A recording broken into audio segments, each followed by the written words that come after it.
Welcome to the family of social science session 2025-26। तो सबसे पहले हम मिल लेते हैं अपने फैमिली मेंबर से जो सोशल साइंस फैमिली के हैं। तो बेटा सोशल साइंस में आपकी 4 बुक्स होंगी, history, geography, civics and economics. और टोटल आपका जो सब्जेक्ट होगा वो 80 मार्क्स का बोर्ड एग्जाम में पेपर आएगा। 20 मार्क्स का आपको इंटरनल के जो टीचर्स हैं स्कूल के वो मार्क्स देंगे। ठीक है, तो चलो शुरू करते हैं कि किस तरीके से सोशल साइंस का सिलेबस डिवाइड किया गया है। तो हिस्ट्री है, हिस्ट्री में आपकी बुक में आपके 5 चैप्टर देखने को मिलते हैं, ज्योग्राफी में 7 चैप्टर्स, सिविक्स में 5 चैप्टर्स और इकोनॉमिक्स में अगेन 5 चैप्टर। तो शुरुआत करते हैं हिस्ट्री से। तो हिस्ट्री में आएगी बेटा ईच सब्जेक्ट जो सोशल साइंस का है, history, geography, civics and economics 20 marks के आएंगे। यानी कि ओवरऑल बोर्ड एग्जाम का पेपर आएगा 80 मार्क्स का। 20 एंड 20 हो गए 80।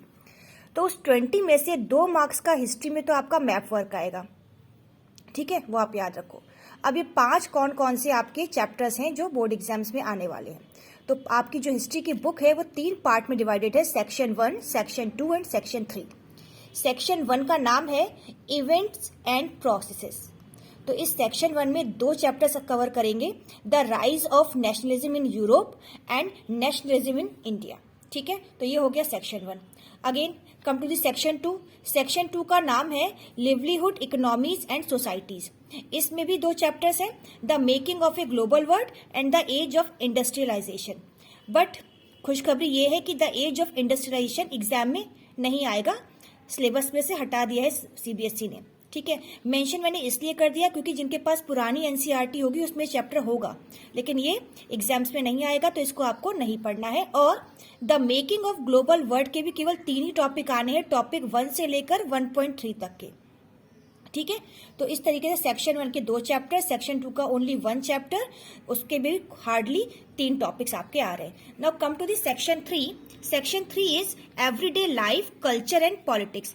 इसमें जो चैप्टर आता है वो है print culture and the modern world. तो बेटा ये पूरा आएगा। तो इस तरीके से हमने हिस्ट्री के 5 चैप्टर में से हमें 4 चैप्टर पढ़ने हैं और उसमें से भी एक चैप्टर के केवल 3 टॉपिक्स आने हैं। तो इस तरीके से आपकी हिस्ट्री कवर हो जाएगी बोर्ड एग्जाम्स के लिए। अभी सेशन स्टार्ट हो रहा है, तो आपको पता होना चाहिए कि बोर्ड एग्जाम में फाइनल में किस तरीके से क्वेश्चंस आएंगे। तो वो हम नेक्स्ट वीडियो में डिस्कस करेंगे किस टाइप के क्वेश्चंस आएंगे। फिलहाल अभी ये पहचान लो कि कितनी बुक्स हैं, हर बुक्स में कितने कितने चैप्टर में पढ़ने हैं, कौन सा सिलेबस में है, कौन सा सिलेबस में नहीं है, कितने का मैप वर्क आएगा। That's it. 5 नंबर का मैप वर्क होता है, 2 नंबर का मैप वर्क आता है हिस्ट्री से और 3 नंबर का मैप वर्क आता है ज्योग्राफी से। ठीक है, तो हिस्ट्री क्लियर हो गई। Now come to the geography. Geography, there are 7 chapters in the geography. Number 1, resources and development. Number 2, forest and wildlife resources. 3, water resources. Then agriculture, mineral and energy resources, manufacturing industries and lifelines of national economy. तो कितने chapter हुए? 1, 2, 3, 4, 5, 6, 7। जो ये 7th यानी कि last chapter है, ये केवल और केवल मैप वर्क के लिए रखा गया, मैप पॉइंटिंग के लिए रखा गया। इससे कोई थ्योरेटिकल क्वेश्चन नहीं आएगा। तो इस तरीके से आपका ज्योग्राफी का भी हो गया। तो इसमें से केवल मैप आएगा और कुछ नहीं आएगा। बाकी मैप इनमें से किसी में से भी आ सकता है, लेकिन इस चैप्टर से केवल मैप आएगा, कोई थ्योरी नहीं आएगी। Is that clear? Now come to the civics. Again there are 5 chapters. Number 1, power sharing. Number 2, federalism. Number 3, gender, religion and caste. And number 4, political parties. And last but not the least, outcomes of democracy. There are 5 chapters in civics. ये आपको पढ़ने, ये पूरे ही पढ़ने। ठीक है, now come to the economics. Again there are 5 chapters. Number 1, development. Number 2, sectors of Indian economy. Number 3, money and credit. And 4th chapter, globalisation and the Indian economy. And 5th chapter, consumer rights. Again ये आपके syllabus में नहीं है, लेकिन NCERT में mention होगा, इसलिए मैंने यहाँ पे मेंशन कर दिया, लेकिन इसको आपको नहीं पढ़ना है। और एक और गुड न्यूज, जो ये 4th चैप्टर है, globalisation and the Indian economy, इसमें से भी केवल 2 टॉपिक्स आने वाले हैं। वो है what is globalisation and what are the factors that have enabled globalisation.